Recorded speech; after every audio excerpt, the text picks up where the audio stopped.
Hello viewers, welcome back to my channel. সবাইকে শ্রুতি রায় দিদি চ্যানেলে স্বাগত জানাই। আজকে আমি হাজির হয়ে গেছি নতুন একটা রেসিপি নিয়ে। এটা হচ্ছে কলার বড়ার রেসিপি। আমি এটা খুব সহজ পদ্ধতিতে দেখিয়েছি, আর হাতের কাছে থাকা সামান্য কিছু উপকরণ দিয়েই বানিয়ে ফেলা যায়। আমি এখানে 500 গ্রাম কলা নিয়েছি। কলাগুলো দেখো একটু বেশি পেকে গেছে। অনেক সময় কি হয়, এমনভাবে কলাগুলো পেকে গেলে বাচ্চারা কি বড়রাও খেতে চায় না, আর তখন কলাগুলো নষ্ট হয়ে যায়। আর যাতে এটা নষ্ট না হয় সে কথা ভেবেই আজকে আমি এই কলাগুলো দিয়েই তৈরি করব কলার বড়া। তো কলাগুলো কিন্তু নষ্ট হয়নি, এমনি খোসাটাই কালো হয়ে গেছে। তো একে একে আমি কলাগুলো সব বেছে নিচ্ছি। তো দেখো কলাগুলো আমার কিন্তু বাছা হয়ে গেছে। কলাগুলো বাছা হয়ে গেলে এভাবে হাতের সাহায্যে চটকে কলাগুলো নিপিস করে নিতে হবে। আমি এখানে হাতের সাহায্যে কলাগুলো চটকে নিচ্ছি, আপনারা ব্লেন্ডারের সাহায্য করতে পারেন। আর এতে দিয়ে দিচ্ছি 1 চামচ লবণ এবং পরিমাণ মতো চিনি। এটা দেওয়ার পর আরও কিছুক্ষণ 5 মিনিট ধরে এভাবে মেখে নিতে হবে, যতক্ষণ পর্যন্ত চিনিটা গলে না যায় ততক্ষণ পর্যন্ত কিন্তু আমার এই ব্যাটারটা মেখে যেতে হবে।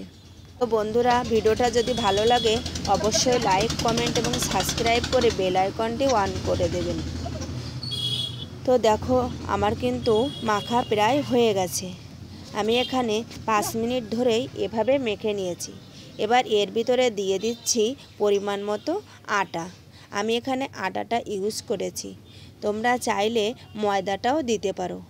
এটা দেওয়ার পর আরও কিছুক্ষণ ভালোভাবে নাড়াচাড়া করে নিতে হবে। তো গ্রেনিটা এই রকম হবে। এবার কড়াইয়ে আমি পরিমাণ মতো তেল দিয়ে দিলাম। তেলটা গরম হয়ে গেলে এবার যে গ্রেনিটা আমি তৈরি করে রেখেছি কলা বড়া করার জন্য, এবার এটা হাতের সাহায্যে গোল গোল করে তেলের ভিতরে দিয়ে দিতে হবে। তোমাদের কাছে অনুরোধ রইল পুরো ভিডিওটা স্কিপ না করে দেখার জন্য। তো বন্ধুরা, এভাবে তালের বড়াগুলো আমি প্রথমে গোল গোল শেপ করে দিয়ে দিয়েছি। আর এবার দেখো আস্তে আস্তে কতটা ফুলে গেছে। এবার এক সাইড হয়ে গেলে আর এক সাইড উল্টে পাল্টে কিন্তু লাল লাল করে ভেজে নিতে হবে। তো এভাবে উল্টে পাল্টে আমি লাল লাল করে ভেজে নিচ্ছি।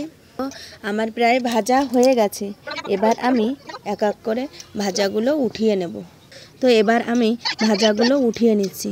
আর জানো তো বন্ধুরা, কলার বড়াটা খেতে কিন্তু অসম্ভব টেস্টি হয়। একবার হলেও তোমরা বানিয়ে খেও। আমার এই ভিডিওতে অনেক মজার মজার রান্নার রেসিপি রয়েছে, একবার হলেও তোমরা ভিজিট করে আসতে পারো। আর তোমাদের কোন ধরনের রান্নার ভিডিও পছন্দ এবং কেমন ভিডিও পছন্দ তা অবশ্যই আমাকে জানাতে পারো, তাহলে আমি পরবর্তীতে সেই ধরনের রান্নার ভিডিও তোমাদের দেখাবো। তো দেখো তালের বড়াগুলো কত সুন্দর হয়েছে।